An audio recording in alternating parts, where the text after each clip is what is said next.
Gulantang ang buong New Zealand at ang international tennis community matapos ilabas ang official draw para sa round of 32 ng ASB Classic sa Auckland.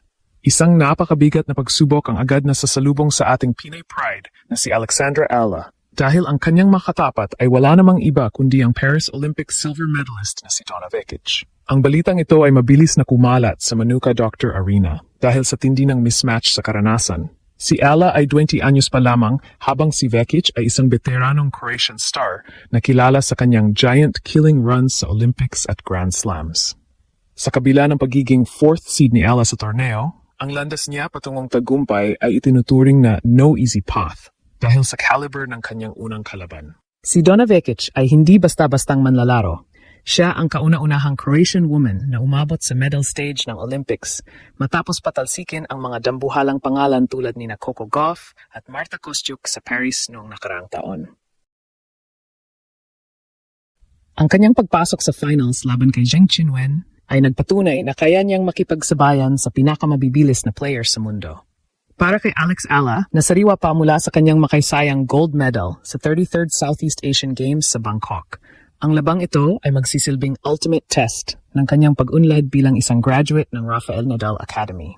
Ang New Zealand media ay nakatutok sa labanang ito dahil ito ang magdidikta kung sapat na ba ang bilis at talino ni Alla upang itumba ang isang Olympic medalist. Ang tindi ng kompetisyon sa Auckland ay bahagi ng preparasyon ni Alla para sa Australian Open na magsisimula sa January 18. Ang pagharap sa isang power hitter tulad ni Vekic ay isang tactical na hakbang upang masanay si Alex sa bilis ng laro sa main draw ng isang Grand Slam. Habang ang buong Pilipinas ay nakahanda ng sumuporta, ang buong mundo naman ay naghihintay kung makakagawa ba ng isang malaking upset ang ating pambansang pusta. Sa bawat palo at bawat puntos sa Manuka Dr. Arena, ang karangalan ng bansa ay nakataya sa gitna ng isang labanang ukit sa kasaysayan ng Philippine tennis. Ang pagtatagpo ni na Alexandra Alla at Donna Vekic sa round of 32 ng ASB Classic ay itinuturing na isa sa pinakamabigat na unang laban sa kasaysayan ng Philippine tennis. Hindi ito biro dahil ang makakaharap ng ating 20 anyos na pusta ay ang kasalukuyang Paris Olympic silver medalist. Si Donna Vekic ay papasok sa court pitbit ang momentum ng isang manlalarong bumasag sa pangarap ng mga world top seeds tulad ni Coco Gauff at Marta Kostyuk sa Paris noong nakaraang taon.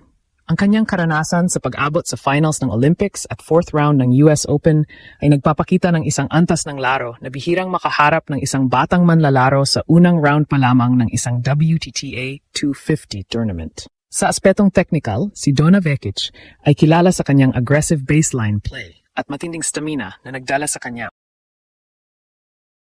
upang maging kauna-unahang Croatian woman na umabot sa medal stage ng Olympics. Ang kanyang laro ay nakabase sa malalakas na ground strokes na idinisenyo upang puwersahin ang kalaban sa mga error. Sa kabila nito, ang ating Alex Alla ay hindi basta-basta magpapasindak dahil siya ay papasok bilang 4th seed sa kompetisyong ito. Bilang isang graduate ng Rafael Nadal Academy, ang laro ni Alla ay hango sa disiplina ng heavy topspin at strategic counterpunching. Ang hamon para kay Alex ay kung paano niya madedepensahan ang bilis ng bola ni Vekic habang hinahanap ang pagkakataon na gamitin ang kanyang pamosong left-handed forehand. Ang labanang ito ay tinaguriang no easy path para kay Alex dahil kailangan niyang malampasan ang isang manlalarong nakagawa na ng kasaysayan sa world stage. Ngunit ang momentum ni Alla ay hindi rin dapat balewalain lalo na't sariwa pa siya mula sa pagkuha ng gold medal sa 33rd Southeast Asian Games sa Bangkok noong nakaraang buwan. Ang tagumpay na iyon ay nagbigay sa kanya kinakailangang kumpiyansa upang harapin ang mga elite players sa Auckland Open.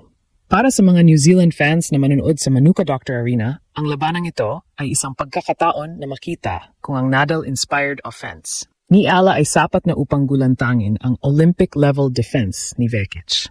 Bukod sa titulo sa Auckland, ang bawat segundo ng laban na ito ay nagsisilbing mahalagang preparasyon para sa Australian Open na magsisimula sa January 8th. Alam ni Coach John Bosch at ng kampo ni Alla na ang pagtalo sa isang manlalarong tulad ni Vekic ay magsisilbing malakas na statement sa buong WTA Tour.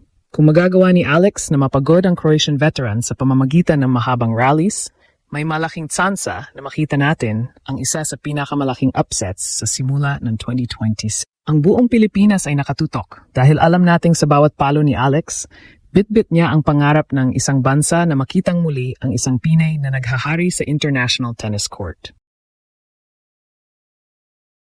Sa pagpapatuloy ng ating pagsusuri sa Auckland Open, ang usapin ay lumilipat na mula sa technical na aspeto patungo sa matinding psikolohikal na bakbakan sa pagitan ni Alex Eala at Donna Vekic.